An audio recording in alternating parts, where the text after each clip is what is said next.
भैया बहनों, पिछली कक्षा में हम हिंदी पद्य खंड के कबीरदास और संत रैदास अर्थात प्रथम अध्याय और द्वितीय अध्याय के बारे में पढ़ चुके हैं।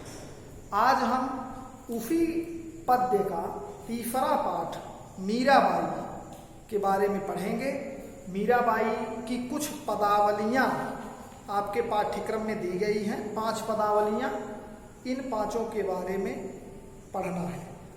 उससे पहले हम मीराबाई के कुछ संक्षिप्त जीवन परिचय के बारे में जान लें।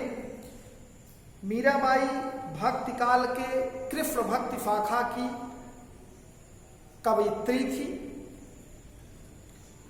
श्री कृष्ण की प्रेम दीवानी इनको कहा जाता है। ये श्री कृष्ण को अपना पति के रूप में स्वीकार करती थी। ये श्री कृष्ण की परम उपासिका थी। इनका जन्म ब्लैक बोर्ड पे लिखा है 1498 ईस्वी में हुआ था। स्थान चौकड़ी मेवाड़ राजस्थान में।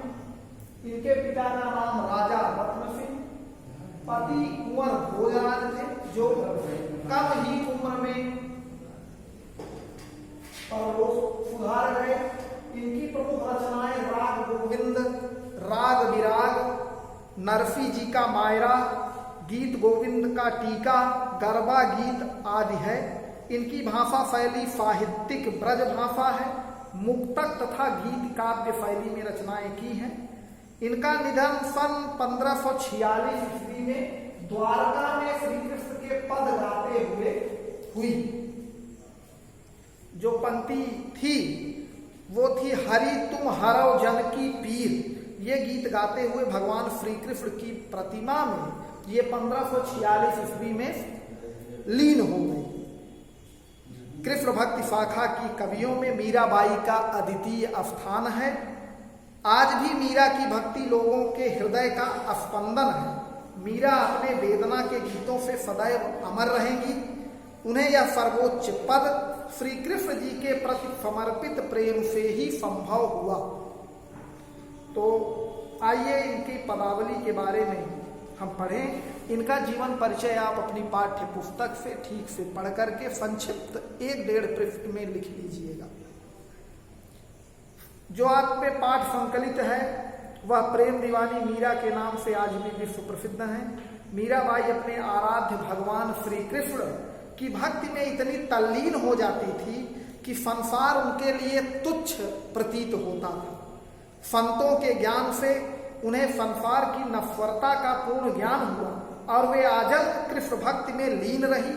उनके लिए समस्त संसार सारहीन है। मीराबाई के गुरु संत रविदास थे। तो पहला पद है, बसो मेरे नयनन में नंदलाल, मोर मुकुट मकराकृत कुंडल, अरुण तिलक दियो भाल, मोहन मूरति सांवर सूरति, नैना बने विशाल, अधर सुधारस मुरली राजत, उर बैजंती माल, क्षुद्र घंटिका कट तट शोभित, नूपुर सबद रसाल, मीरा प्रभु संतन सुखदाई, भगत बछल गोपाल। इस पद में मीराबाई श्री कृष्ण भगवान के स्वरूप का बड़ा ही मनोहर सुंदर वर्णन किया है। और वो कहती हैं कि हे नंद के लाल अर्थात नंद के पुत्र श्री कृष्ण, आप मेरे नेत्रों में बस जाओ। बसो मेरे नयनन में नंदलाल। हे नंद बाबा के पुत्र श्री कृष्ण, आप मेरे नेत्रों में आकर के बस जाओ। और आपका जो सौंदर्य है वो कैसा है? मोर मुकुट, आप मोर के पंख का मुकुट धारण किए हो। मकराकृत कुंडल, और मछली के आकृति का कानों में कुंडल पहने हैं। अरुण तिलक दिए भाल, अरुण माने लाल रंग, भाल माने मस्तक, और प्रभु आप माथे पर लाल रंग का चंदन लगाए हुए। आपकी यह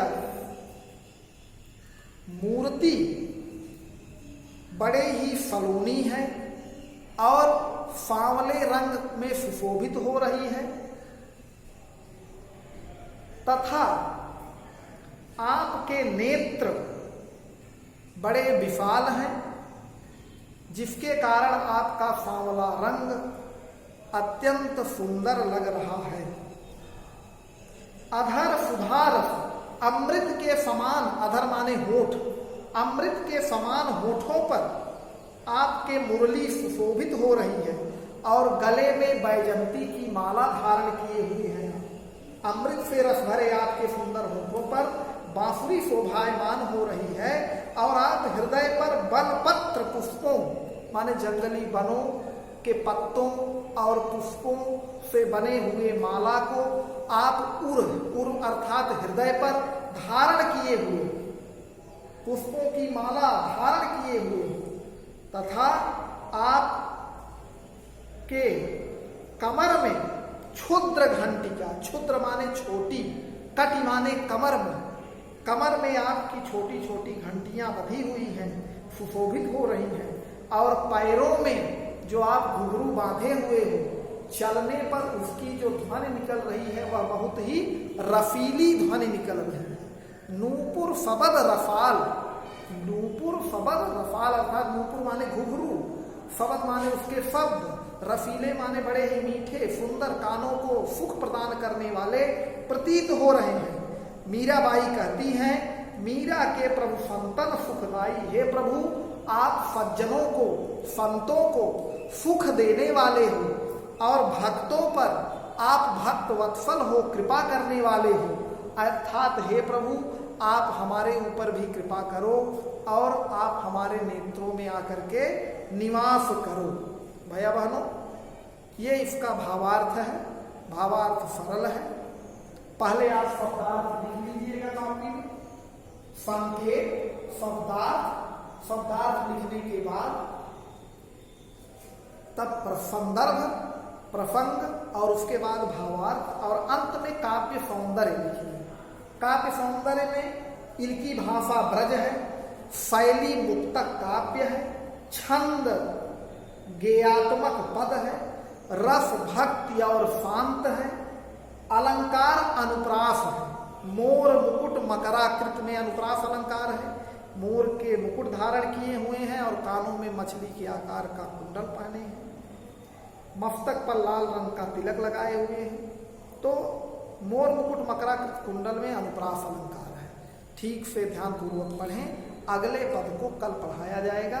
धन्यवाद।